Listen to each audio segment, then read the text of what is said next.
মমতা বন্দ্যোপাধ্যায় যবে থেকে শাসকের ভূমিকা পালন করছে, আস্তে আস্তে যত দিন গেছে দেখা গেছে তালিবানের ভূমিকা নিচ্ছে। এবং বিভিন্ন জায়গায় তারা নিজেরা যেটা করবে তার জন্য সাতক্ষণ মাপ। তারা বিভিন্ন জায়গায় বিভিন্ন লোক, প্রধানমন্ত্রী থেকে শুরু করে রাষ্ট্রপতি উপরাষ্ট্রপতিকে যে ভাষায়, পার্লামেন্টে যে ভাষায় দাঁড়িয়ে তাদের সাংসদরা যে ভাষায় কথা বলেন, যেভাবে তারা আচরণ করেন, বডি ল্যাঙ্গুয়েজ থাকে, তখন তার বেলায় কেউ যা খুশি কেউ কিছু বললেও মানে তারা যা খুশি বলতে পারে, সেখানে কোনো রকম কিছু তারা স্টেপ নেয় না নিজের লোকেদের প্রতি। কিন্তু আজকে তাদের মন্ত্রীকে নিয়ে কেউ যদি এই স্বাধীন ভারতে, এই স্বাধীন বাংলা, স্বাধীনতার কথা যে মমতা বন্দ্যোপাধ্যায় বলেন, বাঙালির স্বাধীনতার কথা বলেন, সেখানে একজন এরকম ভাবে একজনকে মানে তার সম্বন্ধে লেখার জন্য পোস্ট মানে তাকে গ্রেপ্তার করা, এটা তো বোঝাই যাচ্ছে যে রাজ্যে তালিবানের শাসন চলছে। উনি ভাবছেন যে কেউ কিছু বলতে পারবে না, বিরোধী বলে কিছু থাকবে না, সবই শুধু মমতা মমতা মমতা মমতা মমতা আর অভিষেক বন্দ্যোপাধ্যায় থাকবে। এটা তো হতে পারে না। দেখুক বাংলার মানুষ তাদেরকে নিয়ে এসছে এবং আগামী দিনে তাদের অবস্থা কি করবে। ও অপরাধ হচ্ছে ওই আমাদের যে মন্ত্রী আছে অপরাধ সম্বন্ধে কিছু কথা বলেছে। আর এমনি কোন রাজনৈতিক দলের সঙ্গে যুক্ত? ওই বলে তৃণমূলের সঙ্গে যুক্ত। হ্যাঁ, অনলাইন প্রতিবাদ করে এসেছিল, এসে নিয়ে গেছে, বলে থানায় ও বললো যাচ্ছে, ও নিজে থানায় গেছে। থানায় কি বললো? থানায় যাওয়ার পরে বললো মিটমাট হয়ে যাবে, ঘন্টা চারেক পরে ছেড়ে দেবো। তারপরে একজন ছেড়ে গিয়েছিল, বললো ছেড়ে দেবো। তারপরে 1টার সময় চালান করে দিয়েছে।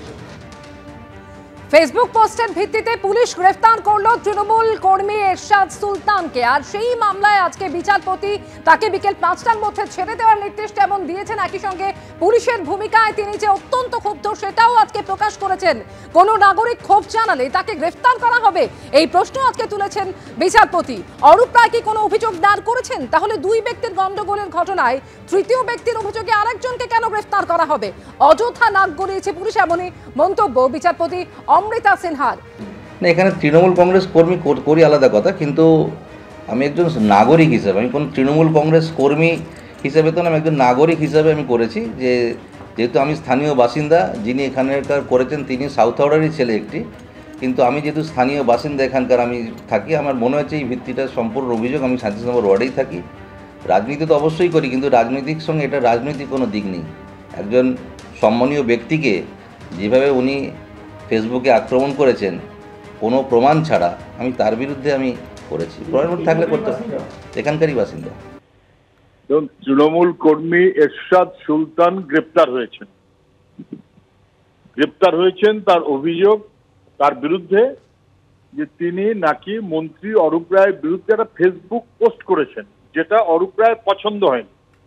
অরূপ রায়রা জমি ভরাট, পুকুর ভরাট এসব কাজে বরাবরই যুক্ত, সমস্ত ধরনের অসভ্য কাজের সঙ্গে এরা যুক্ত। তো এইটা এরশাদ সুলতান তৃণমূলের লোক, সে পোস্ট করবে কেন? ভয়াবহ অপরাধ।